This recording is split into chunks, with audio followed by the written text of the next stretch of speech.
Welcome back to the podcast, perhaps soon to be named. And today you're going to hear an interview I just did with Dr. Jeannine Brown. She's a professor at Bethel Seminary. She's a New Testament scholar. She's written a number of books, a couple on integration, 3 commentaries on Matthew. She just finished a commentary on Philippians, writing one on 1 Peter. She's writing another book on Jesus in movies.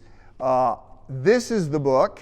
This is a Baker academic book, so not a popular book, more of a seminary textbook called Scripture's Communication, Introducing Biblical Hermeneutics. So hermeneutics, what we used to call teaching hermeneutics. Hermeneutics is the science of interpretation. How do we study literature? How do we interpret it? Why do we interpret it? Why do we have to interpret it? Why can't we just read the Bible? How do we read the Bible more effectively? How do we understand the meaning of the text more accurately? Those are the kinds of things that Dr. Brown writes about in this book. So half of it is sort of theory, communication theory, speech act theory, literary theory. The second half of the book, a little bit more than the second half, is more practical. How do you understand genre? How do you understand words? How do you get the historical context? How do you do Bible study? So that's the discussion that we had. We want to be better students of the Bible, more effective in our interpretation of the Bible. So listen in. I hope you will enjoy the discussion that I had with Dr. Jeannine Brown, professor at New Testament at Bethel Theological Seminary. Dr. Brown, thank you so much, and welcome to the podcast. How are things at Bethel? Good. We are moving into our reading and research week. So we have kind of a break for a week in our rhythm of 7 weeks, a week to do extra work or have a little extra time. So it's a nice time to break from the rhythm of the semester. Nice time to be a professor and not a student, not cramming for the fact that The you're next thing. behind. Yeah. Yes, there you go, catching up. What are you teaching this semester? I teach a New Testament, so I'm teaching a New Testament explorations. It's kind of a deep dive into 3 New Testament books, Matthew, Romans, and 1 Peter. It complements our survey class they've already had. Okay. And I have a hermeneutics class, which will be our topic, I believe, today. And then I have a senior integrative seminar. We try to bring the 3 pillars of the curriculum together: formation, leadership, biblical theological studies, and really understand how those things weave together wonderfully at the end of our seminary journey. Okay. Well, by the way, I've had your book for a few weeks and have been working my way through it. And I glanced this morning back at the acknowledgments or something, and I saw that you'd been at the Tyndale House in Cambridge. And that is, I have. It's a lovely place. That's where I did the bulk of the work for the first edition. Lovely place. Lovely place. I think I get in there illegally because I do not have a PhD, and so I've had to implore friends to vouch for me to get me in there. Promise that I will not be disrupted. But such a wonderful library, and then just the community is wonderful as well. It is great. Although I noted, because I've been there twice on sabbaticals, and I have friends that say, so you get 3 months to go do whatever you want, and you're going to a library in England. But it's in Cambridge, right? England. I mean, that the setting is everything. I give up. If they Bike don't riding think it around. sounds like fun, the more I explain, I go, I rent a desk, and there's a bunch of other people that are working on these things, and you have tea and you get to talk about it, and it's all very British, and they're like, oh my goodness. Well, anyway. It sounds fun to me, but I understand why that doesn't appeal to everybody. So for those listening in, this is the book, Scripture as Communication. This is a book that Dr. Brown wrote in 2007, and then it recently was reissued a second edition, and it is so the first thing I'm going to ask you, I guess, is since it's on hermeneutics, that's the subtitle, an introduction to biblical hermeneutics. the book is sort of, I'll just, before I forget, it's got a theoretical set. The first half, it's a communication theory and all of that kind of stuff. And then it becomes a little bit more practical. This is an academic book, Baker academic. And so it's, I'm gonna pull you down from the high ivory towers to the sort of the street level for those doing personal Bible study or those who are preparing to lead small group studies and other things. But let's start by, what exactly is hermeneutics? Great, and I can walk those steps from ivory tower down to street. Okay. Still able to walk steps, so that works for me. Hermeneutics is, in short, the study of the Bible. So I like to do it this way. So I'm reading the Bible. This is what we do when we do Bible study, when we do Bible reading, our devotions, we're reading the Bible. And hermeneutics is taking a step back to say, what is going on when I do this task? What's going on? What are my assumptions about what I'm doing? What are my assumptions about what I'm reading? Who else does this thing differently? And how do they do it differently? And what informs that? So hermeneutics is that sort of theoretical look, kind of a reflective second order task of looking at what I'm doing when I'm studying the Bible. And I think both of those are important. So in other words, studying the Bible is really important. The task itself. So just studying the Bible, no fancy terms, it's really important. Hermeneutics is saying, well, let's take a look at that act of reading and interpretation. And I find that a fascinating topic as well. If people aren't as fascinated with that topic, they can skip the first 6 chapters, as you noted in my book, and move into, so what's important to think about for doing this task well? And, okay, so go ahead. This podcast, this topic, I reached out to you because we're in a series right now called How Do I Know? And I've been saying to people, you have to figure out how do I know what I know? And occasionally you have to think about your own thinking and step back and sort of say, wow, why do I think this way? Or why do I assume this? Or what am I assuming? What is it that I just have absorbed as part of my culture or from my family or my default assumptions that I need to actually look at? Yeah. So some people love this and other people are like, oh my goodness. So the people that say, oh, you get to go to Cambridge and sit in the Tyndale house for a couple of weeks. How do I get that job? Those people generally enjoy thinking about thinking and that whole epistemological discussion. Others are like, this is not where I live and I need a little bit of help here with life in a broken world. And you academics, you eggheads, you geeks, you just head down this path and you want to, why would we even interpret the Bible? You head down these paths, you make this harder than it needs to be. Just go with what the Bible says. So what do you say to people who say, we shouldn't be interpreting the Bible? That's a whole level of complication that you people foist on it when you're going to go. Generally, they would say, when you're going to go left, you're going to be liberal. You're going to say that it doesn't mean what it clearly means. So how do you deal with the argument that we shouldn't be interpreting the Bible? We should just read it and get the plain meaning. 2 things I'd say, and it's a really good question. So I want to affirm the question. And I'm not interested in making everything in life esoteric. That's not who I am and how I live. But I am interested in that reflective step, like you said, thinking about what has put me in this place where I read it this way. Because plain meaning is one thing in our cultural context with a certain even subgroup potentially or a church congregation, and that plain meaning may not make any sense in the language of plain meaning to somebody who's reading the text in India or in Russia or in China or in France. So we need to be aware that that plain meaning is in the eye of the beholder in many ways. I think the other thing to realize is that when we're doing any kind of reading or listening in our own context, we are interpreting.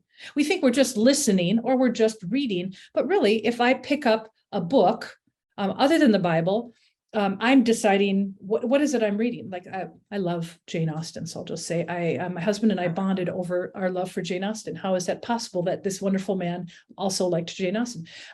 So when I pick up one of her novels, I'm reading it as a story, but not a story that happened, not a historical novel. I know it's a novel that's fiction. That sets me in the right direction. But if I read it as a historical account, I will read it wrongly. I think we might all agree that that's the case, but it'd be like, well, that's obvious. Yes, in our own cultural context, knowing what we're reading for the whole, understanding the historical context that it's set in, even for Jane Austen, not this century, but a couple centuries ago. Those things we kind of know how to do. We intuit it, but we're interpreting. That's all. Those are all interpretive moves. Right. So interpretation is not this highfalutin thing. Interpretation is what we do every single day of our life. And I love the study of hermeneutics, or the study of interpretation. It helps me understand that I'm always an interpreter. I'm always interpreting life and God and other people and situations and texts that I read. And I love the idea of thinking about that whole we are interpretive beings. We interpret. And there's nothing to be concerned about with that. It's like, this is what God has wired us to be, not infinite, but finite, and to be interpreters. So let's work with that. So, by the way, I was reminded, I assume you are familiar with Adler's book, How to Read a Book? Yes, I haven't read it for a long time, but it is an interesting, yes, right. Wonderful. How should we read, and how do we read? Yes. His first rule of reading a book is that you have to understand what kind of a book you're reading. Is it fiction? Is it nonfiction? And he says you want to answer that question as quickly as you can, because it shapes how you interpret what you're reading. Absolutely. But let me ask this. So you're saying, okay, you're going to interpret it, and you're coming at this differently from, say, somebody in India or somebody that's older or younger or whatever. Does that mean that the Bible means something different to them than it does to you? Or do you think that the Bible has meaning in the text, that there is a meaning independent of the interpretation? If you read my book and the first 6 chapters here, you'll be able to see that, yes, I think there is meaning in the text that we can discern, that we uncover, even though we come from our different vantage points. Now, the way I describe that meaning is not sort of as a single point. So somehow there's one meaning of Matthew, and if I don't get it, you do get it. I'm wrong, you're right. Because Matthew has 28 chapters of a narrative that has many messages, and you and I can probably read it from different vantage points and arrive at least a half dozen of the same messages quite well. But it's also 28 chapters long, and there's a lot there. And we can readily ask the question, is that part of Matthew's message with a particular interpretation? And I believe that we can answer yes or no to that question. In other words, we don't have to answer yes to everybody's reading of Matthew in every context. I do find it better to be curious first about someone else's view rather than, oh, well, that can't be right. That can be right. I just recently was working on a lecture on Matthew that I recently gave on the idea of where are riddles in Matthew? Where does Jesus tell riddles in Matthew? Because Jesus does tell some riddles in Matthew, I would suggest, and I've said so in my commentaries. And I was reading an interpretation of one particular passage in chapter 21, and I was like, oh, I don't know. But I sat with it, and it really helped me to sit with it, even as I sifted through, do I think that's right or wrong, or does that fit Matthew's intention or not? That's my guide for determining that. Does that fit what the author's doing in this whole story of Jesus? But it helps me to sit with it more in a place of curiosity versus I'm going to be the arbitrator of right and wrong. I find that's a little tiring, personally, to be that arbitrator all the time. But you have written 3 commentaries on Matthew. So I have a lot of strong convictions on what Matthew's up to. Absolutely. You can ask me and I can say, no, I think that, but I still want to learn. I just sat with a Matthean scholar as part of my trip to Canada, where I spoke at Acadia Divinity College. I sat with a scholar of Matthew who had has a lens that I have not encountered before, an indigenous lens for reading Matthew. And I was utterly fascinated and curious and wanting to engage ideas that were new to me. And I've studied Matthew for 20 years. So I think that's okay and good, actually.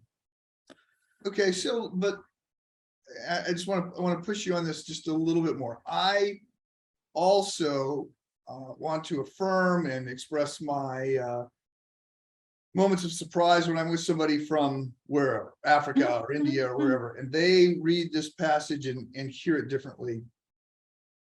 And I am sometimes immediately convicted that, oh, yes, you're right, and I'm wrong. I never thought about that. I have a friend who was from a polygamous culture and talking about the qualifications for an elder, the husband of one wife. And we got all these American definitions of that. And he's like, you just can't have two wives. And I was like, oh my goodness, I've never read it that way. Like, how did I not read it that way?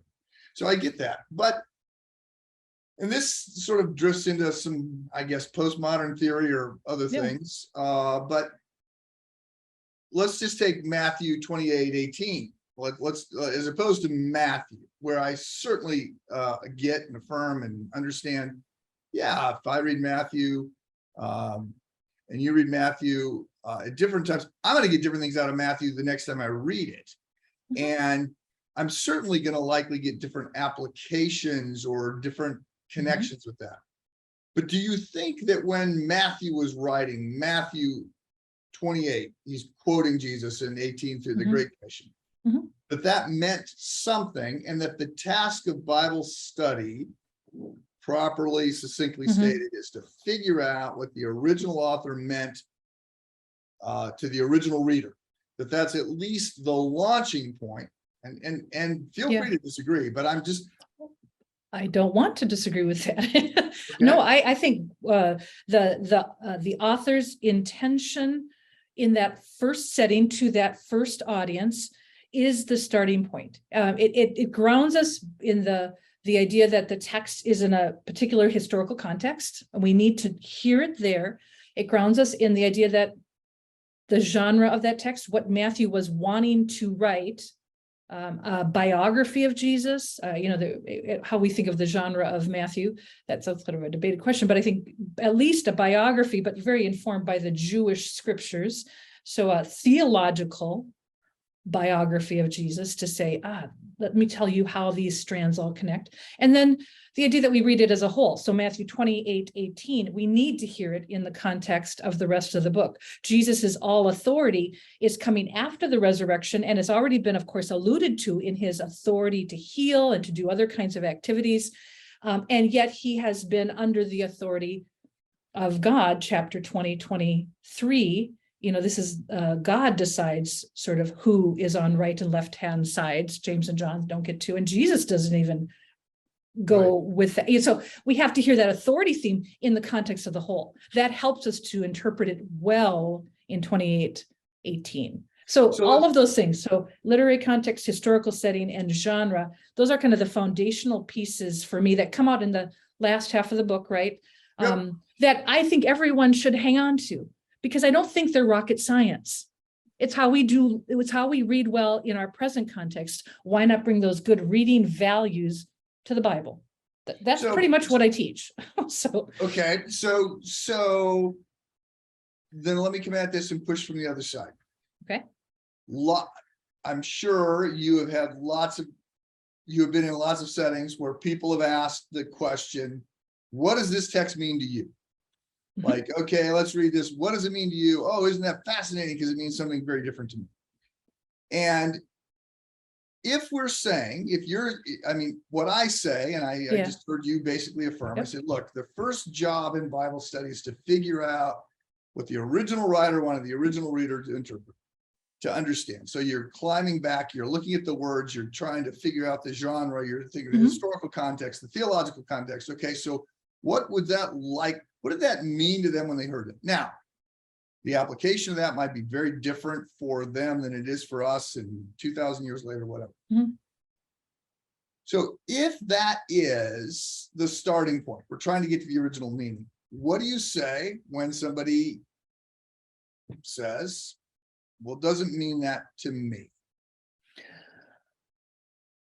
And it depends on who's saying that in what context. I mean, is that somebody in my class who said, I'm going to take a class from Jeannine. And so I'm going to, in one sense, sit under her teaching. I don't like that power differential piece, but that is what they're coming for, right? So then I would want to press at their hermeneutic. In other words, so how do you get to that thinking about how meaning comes out of the text?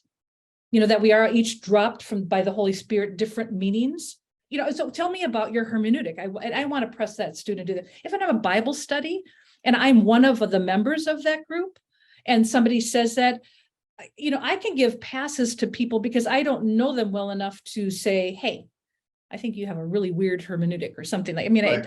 I don't talk like that. So, but I would want to probably ask some follow-up questions to see, do they have kind of a mooring somewhere that ties them to something that we can all point to or draw from, you know what I mean? A common point, like you're saying, the original communication, that moment, the time of original communication between Matthew and Matthew's audience, does that mean something? Does that have value to them? I would want to explore that with them because I'd want to find some common ground. But I think that is the mooring that we need to use as we think about what does the text mean today? How do we apply it? I use the language of contextualization. My final 2 chapters are on that topic. Yep. And I try to affirm that, yes, when the messages of Matthew go into a new context that wasn't the first context, then we have to think about that shift of context. It doesn't mean the messages go away or that they morph so I can't recognize them anymore. But the theme of the mercy of Jesus or the compassion of Jesus in Matthew could land differently with different people. I don't think the theme ever goes away. And the intention of the author that Matthew wants to portray Jesus in lots of different ways, but as one way as merciful healer. That doesn't go away because I live in a different context than you. So I want to say there's something stable here that we can adjudicate different translation or different interpretations by, and yet God can speak through scripture in ways that I don't anticipate. So why would God not be able to do that, right?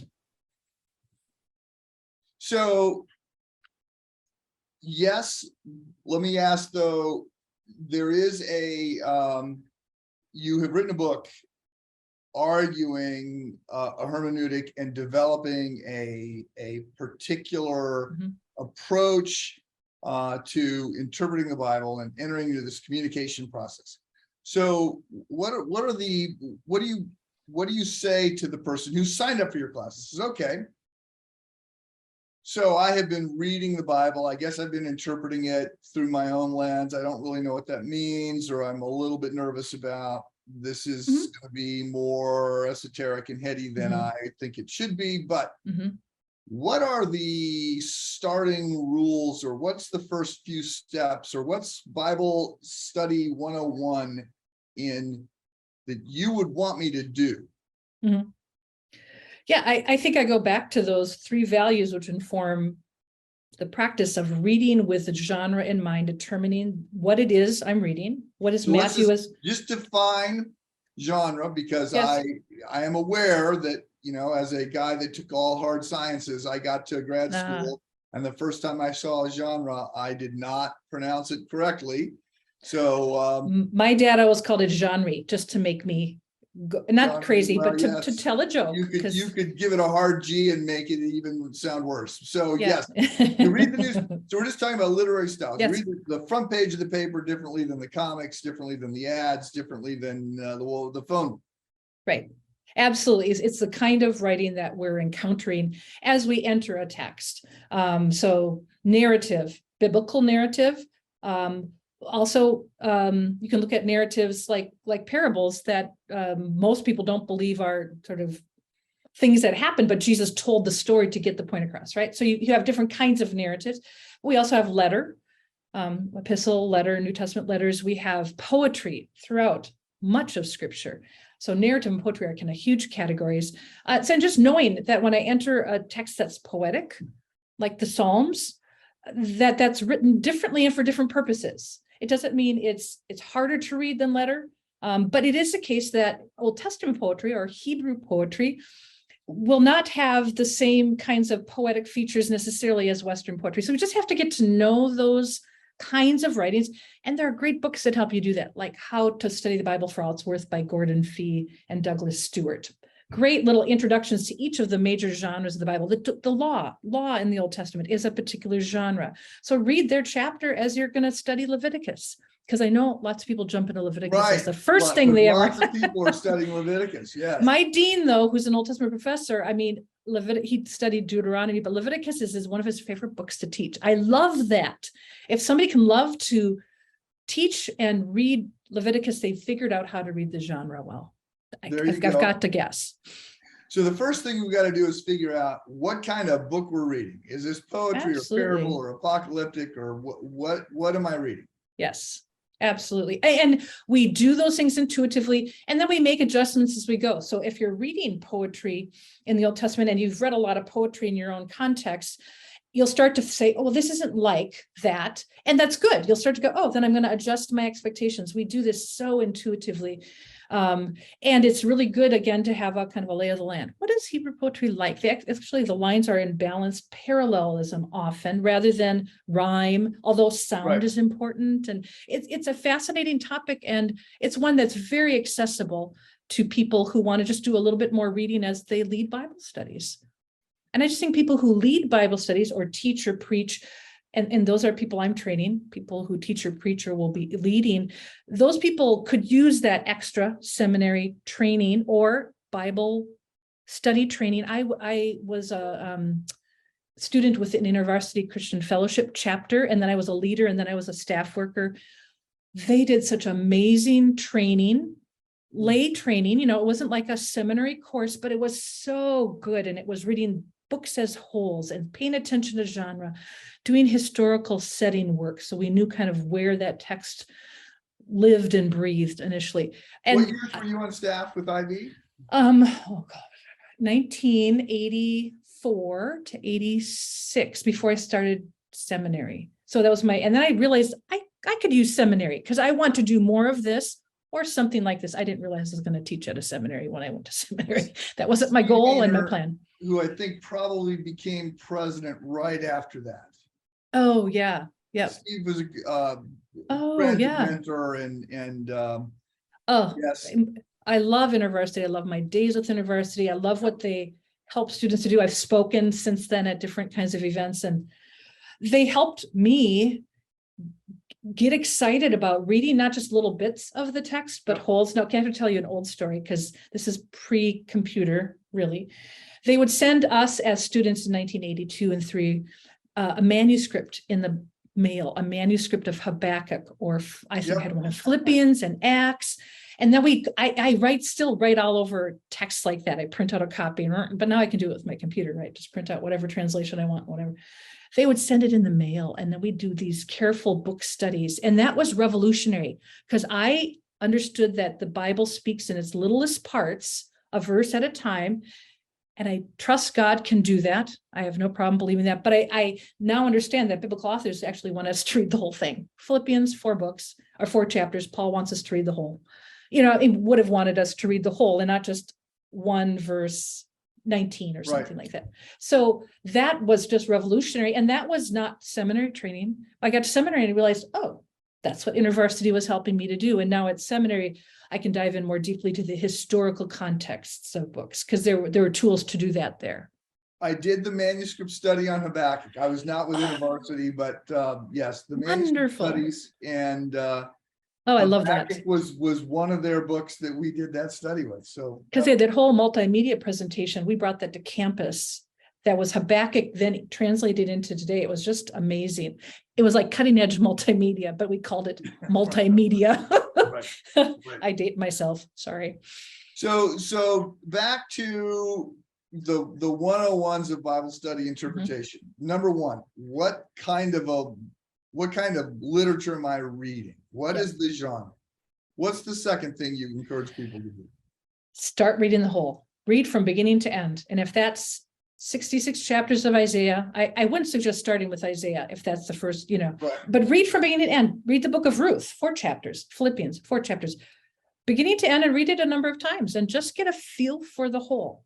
because I think one of the ways the church and the academy have not been helpful for studying the Bible is we've sliced off little bits. Yep. But this is not the practice of the early church. Justin Martyr talks about how the Christians get together and they read the apostles, which they mean the Gospels, and the prophets, Old Testament, for as long as they have time. I mean, they just start reading. Why would we not do that? But we've thought, oh no, nice little 8 verses, chunk. That's kind of the measure of the text. And that's like, no, cross those boundaries and get reading. So I have my students read things in whole sittings, work with a whole book. And that is actually so exciting to me to do that kind of work, because I can kind of manage 8 verses and say, I know what this means, but 28 chapters, I have to kind of say, okay, this is bigger than me. God's communication through Matthew about who Jesus is better keep me a little breathless rather than, oh, I know how this goes, right? Yeah. Mastery, mystery, those things are not identical. So I need steps 3 and 4 and 5 if you've got it. So, well, I like to just give the 3, which I mean, if you start there, you're going to really be in good shape. So genre, what are we reading? Read the whole, and then read the whole as much as possible with the historical context of that time. We will and I do this, we bring our own context in. So I'm reading Philippians, I'm thinking about a church where people have pews and there maybe are like 200 or 300 or 400 people. And that's just not, these are house churches, which hold maybe 35 to 50 people with a large house. Are there a couple of house churches in the Church of Philippi? We had to start to use our historical imagination, helped by people who have done excavation of house churches, who have talked about ancient houses, who have thought through how the New Testament talks about the way the church met and where, and bring some of that to bear to say, okay, I want to imagine something different than my context. So that's part of just getting to be good at understanding a little bit of the history of the text. And that's probably the hardest material to access, though some of the great tools that are coming out now, there's something called a Bible background commentary that gives you, so go to Philippians and say, I want to look at Philippians 3 and I want to know what relevant historical information should I know. It gives it to you in kind of chunks, not verse by verse, but like 3, 1 through 11. Here's what you should know historically to help you read the text. Bible background commentaries are these wonderful tools that get you started in that direction. And that's relatively, I think now it's about 20 years old to have a Bible background commentary, but really good tools. So that's what I got when I got to seminary. I got more history, and I found that was just illuminating. It didn't sort of, one of the things I discovered was understanding the historical context of, say, 1 Corinthians didn't then lock 1 Corinthians in the past. It made it pop into my current context. I'm like, oh, if I understand this is about meat offered to idols and what that looks like. And Paul's really concerned about the potential of idolatry happening for the Corinthians. Chapter 10 is like, wow, well, that's serious stuff. And for me, that means, and I have to do some sort of translation because I don't have an idol temple nearby where food is being offered to, but it suddenly became more relevant to me than ever before when I was just taking in its little bits and didn't understand the context. So I think there's something lively there. What do you say to somebody who sort of comes at this from a different vantage point? So I mentioned initially somebody who's a little bit put off by, oh, you write books on this, you got a PhD in this, you teach the seminary. Yeah, that's I don't like that. That's making it too hard. But there's other people that say, oh, I could never. I read the passage, but then when you taught on it, you saw so much more than I saw. I'd never see that. I don't know the Greek. I don't know. I don't read Martin Luther or C.S. Lewis. So I just don't know these things. So I'm not able to do Bible study. I leave that to the professionals. Yeah. And there are 2 poles of a whole spectrum of ways to look at it, right? Yep. And you're giving me the 2. And I want to say to the people who feel like the text isn't theirs to access, no, good English reading, interpreting of the Bible It's better than all the bad Greek exegesis you could, or, interpretation you could dream up. I mean, so people can do a really good job, even from the English text. Not even, we have good translations. Start there, and you can do a great job listening really carefully. I mean, some of my best students of interpretation have not taken the Greek or Hebrew, but they're really good at reading, listening, slowly, carefully, thoughtfully with that context.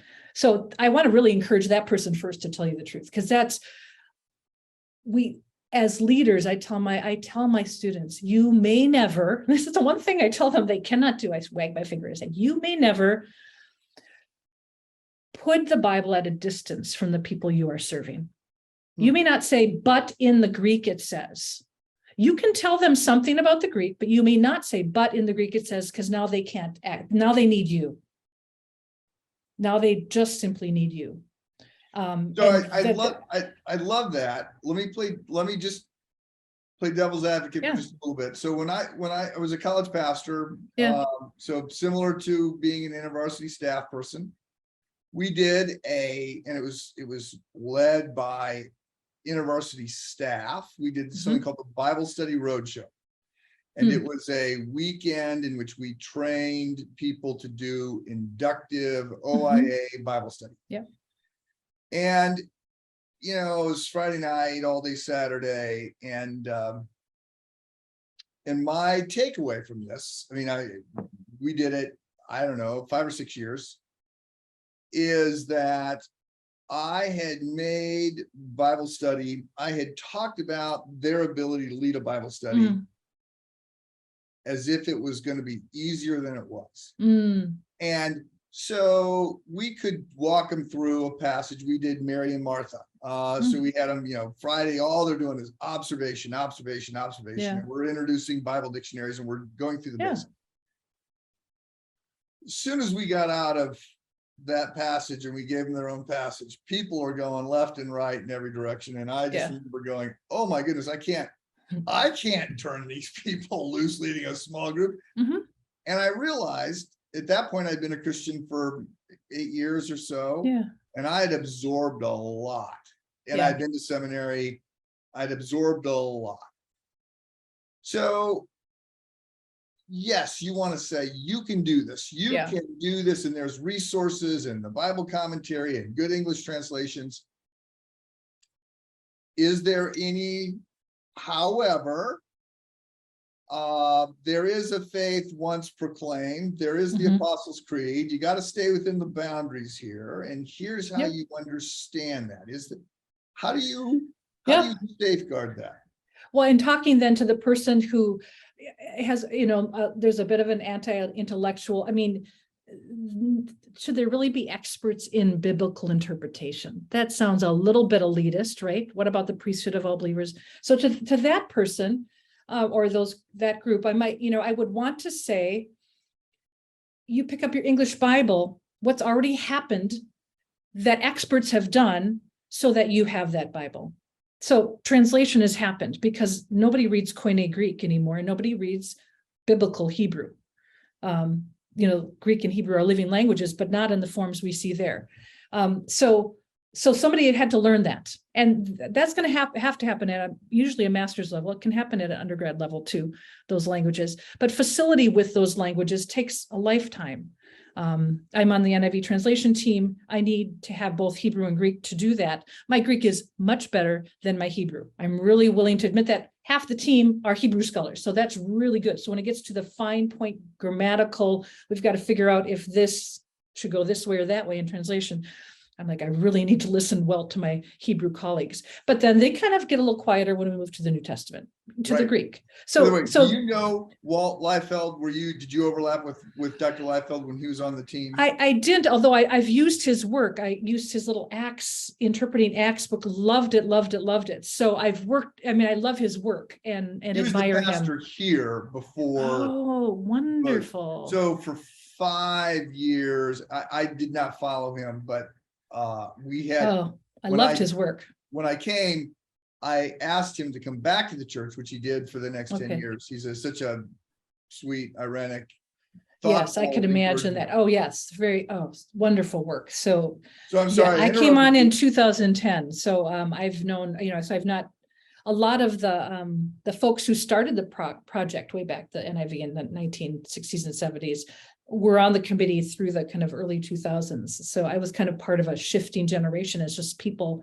went to be with the Lord. So, well, so let's talk about translation. You mentioned translation and you're on a translation committee. So obviously you're going to say that the NIV is the best translation. You don't know what I'm going to say. You have to ask me the question. I think I'm just going to close my drapes just a little bit. Hang on. The sun is coming out. It snowed in Minnesota. Now the sun is coming out. And I don't want it to look, I'm already sort of washed out enough. So I don't need to have, it's my halo in Minnesota. Okay. I know. I was surprised when I woke up this morning. Well, so talk about translation work for just a second. How important is it, or how could I have confidence? I've heard recently, there's all these translations, good grief, there's translations of translations of translations. We don't even know that we got the right stuff anymore. So here's what I say about English. If you are an English reader, you have multiple excellent translations. And because we have so many, we like to say, well, this is wonderful and this is awful. And it's just not the case. Every translation has strengths and weaknesses. We are just spoiled rotten in the English world. And part of it is financially, English translations make money. Right. I'm sorry. It's a business. And I don't translate on the translation team because it's a business. I mean, I worked for a nonprofit, the Biblical, or the International Bible Society, commissions the Bible Committee on Bible Translation that superintends the NIV. And we meet every year. It's been a standing committee since it started back in the late 60s, early 70s. And I don't do it because it's going to make money for somebody like Zondervan in the end. It's because it's important work. I'm writing a book, and I took up this translation question, and I was wondering, maybe you've just given me permission, like, why are there so many translations? And I wanted to say, honestly, because they make money. But there's more to it than that. It is. And I love working. So I'm a contractor, hired by Biblica to do this work as part of this 15-person team. And the money that they make fuels translation across the world in major languages, like 200,000 people or more. So Chinese, Arabic, Swedish, they're doing translations and revisions of translations across the world. And some of that is funded by NIV, profits. So that feels good and productive. So that's where I kind of keep my focus. And as we think about translations, there's no perfect translation. And the NIV is sometimes my favorite. I mean, I use it generally, but I love using other translations because there isn't a bad translation out there that's been done by a committee. I mean, like a translation, truly. I'm not talking about paraphrases, and I don't mind people using paraphrases for the purpose of kind of loosening up or thinking about a particular topic that scripture talks about. But translations done by committees, that's the safeguard. To have them done by one fallible person is not a great idea, but 15 people who are really committed to the accuracy of translation. I've never met a translator who wasn't committed to accuracy. Right. It's just not in their bones or wiring. I'm going to do something loose and fast with the text. That's not what we pour over every summer. Right. My goodness. But I like the NIV. NIV is good. Yes. Yeah, I know there is. And part of it is we've had some weird conversations over the last 30 years about Bible translation in the English speaking world. And part of it is we've had a really amazing translation that happened, 500 years ago, King James, that has left its mark all along the way. The language. Yes, yes. I actually, when I was saying there's a fear of that, I meant the opposite fear. The translators are like, the last thing I want to do is get this wrong. I want to be sure that it's fair. Yeah. So I want to do two things before we pivot here. One, just because I mentioned this idea of a translation of a translation of a translation, that's not what happens, right? The first thing to do is to say, look, no, everybody's going back to the Greek text. Nobody's translating a translation in a translation, because that would perhaps water down the meaning. But We're Right, going that would back. be, that would sort of move it further away from, but we always ask and so we have proposals that come to us each summer and primarily by the team itself, but we take outside proposals.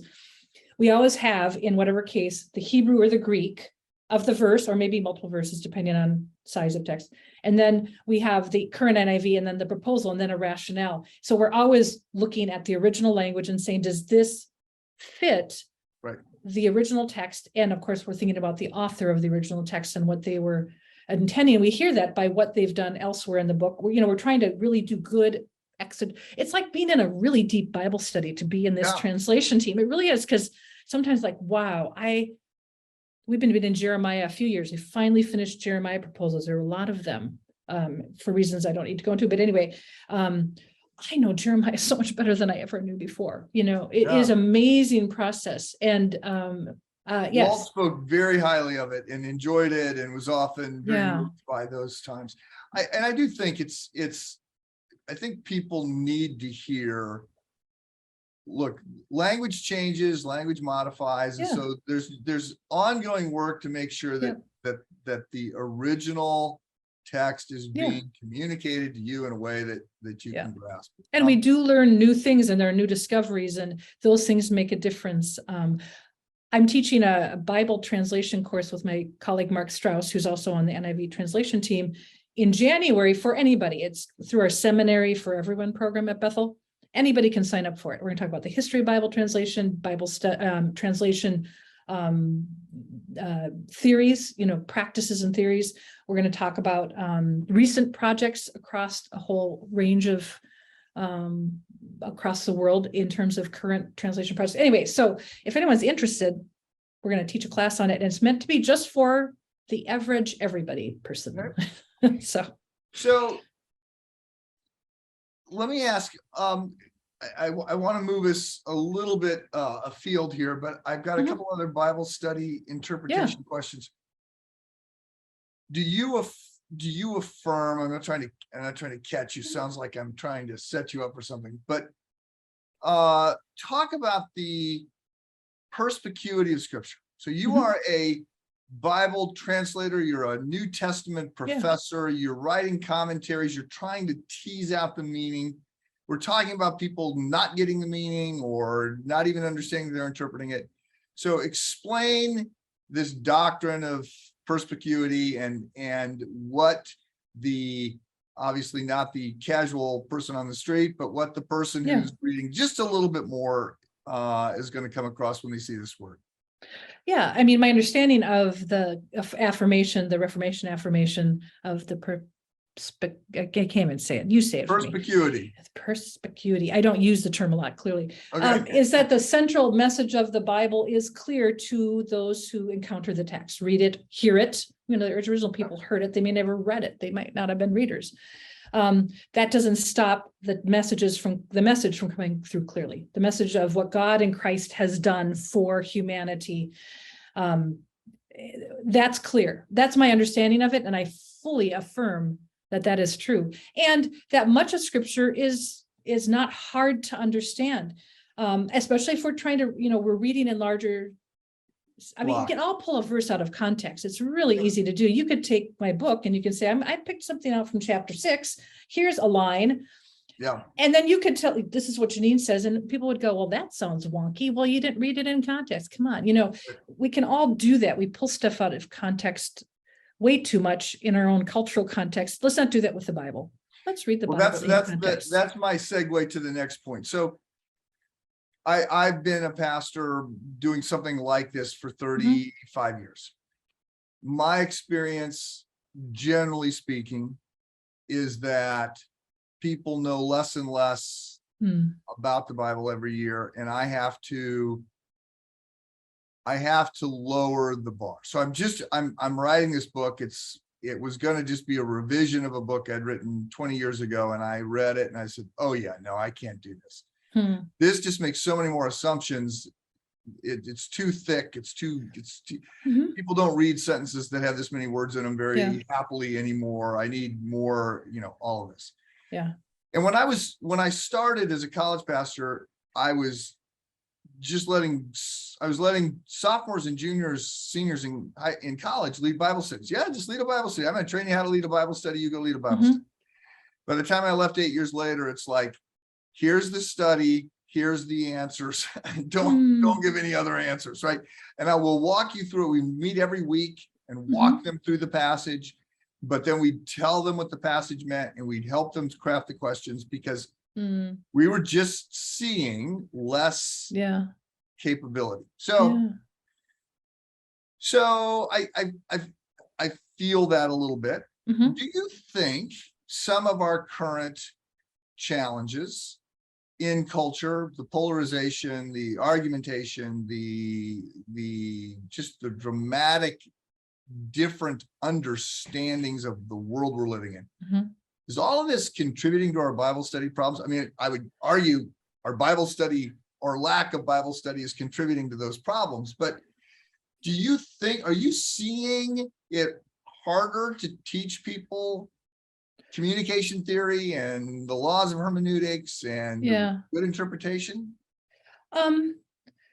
Is it harder? I do think the chance that people can mishear even what I'm saying in class, because it feels like the stances are hardening and kind of, the places people are coming from are so very, people, some folks want to really identify that this is where I come from, what I mean?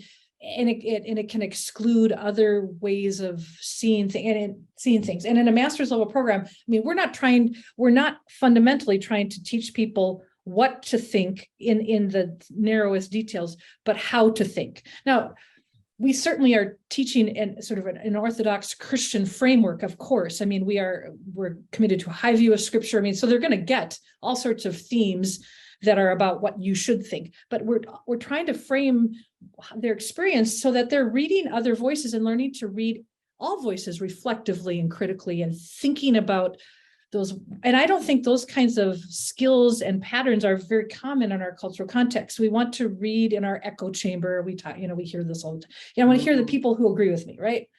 We got to figure out how to help people think carefully enough and reflectively enough so that they can listen to people who they don't agree with. And in your own church, there are people that don't agree with each other. Let's not, I mean, of course they don't agree on everything in the Bible or in life. But is that a barrier to Christian fellowship? Oh, I hope not. One of my favorite stories about Scripture's communication back in the 2008 or 9, I was requiring it for a class, and a children and family ministry student who's children's pastor at the time she was taking this course, first course in seminary. She was reading Scripture's communication at a coffee shop. Somebody from her congregation came in, she ministers to their child, they're part of the mix. They know her. They were talking, and she said she had just been reading the communication theory part. Okay, so the heady stuff of chapters 1 through 6 somewhere. And she said, because I'd been reading that, I listened to this person better than I think I would have if I hadn't. But I thought, okay, I'm going to put into action some of the. I was floored. I was like, this was completely unintended effect of the book. And I love it. I love that it's helped me to think more about how do I communicate. There's so much implicit that goes on in communication. And I think sometimes to listen for the implicit can be really a helpful way to connect with a person we're not agreeing with. So not just hearing explicit stuff, but what's the sense of what's not being communicated or implicitly being communicated that I can tap into? I feel like there could be a common ground here, even though nothing we're saying on the surface is common. But what about something here? Is there a way I can tap into a common value or have a question about what they value? Communication is about all of that stuff. Right. And it doesn't make it esoteric. It's the way we do it. We're really good at communicating most of the time. It's not like it's hard to communicate, to say what we think some days, but when communication works so much of the time so wonderfully. That's why I think it's such a great model for understanding the Bible, because it's not like now the Bible becomes unexplainable. It's that it's communication. I can understand it. Paul wanted so deeply to communicate with the Philippians, and I get to listen in on that conversation. And then I get to say, what would Paul want me to do today? What would Paul want us to do today? Those are communicative questions. And I think they're not rocket science, but they do take thought. They do take thought and study. And for me, it's a joy to do that study. I love to do my next commentary is on First Peter. I just can't wait to dive in even deeper to that letter. I've been in the Gospels for a while now. I would do some letters for a while, in terms of my kind of deep scholarly work. Right. But that deep scholarly work is supposed to come out in ways that other people can understand. My Philippians commentary that just came out this year in the Tyndale series, the first commentary I ever bought was the Tyndale New Testament commentary on Philippians by Ralph Martin for InterVarsity I stuff. had that book, yeah. And that was my contributed to that. I just got to, and not to replace his, but to say, here's another generation of it. And it's meant to be really accessible. And I worked hard to make it so. And yeah, there are footnotes because I can't quite do things without footnotes, whatever. But I just love that work, and then sharing that work and seeing that some people find it valuable is just where I want to be. God bless you for the work you're doing. I want to hold this up for those. Scripture as Communication, Introducing Biblical Hermeneutics. I would, we're out of time, but it's great to talk with you. There's more to talk about when it comes to communication and Bible study. I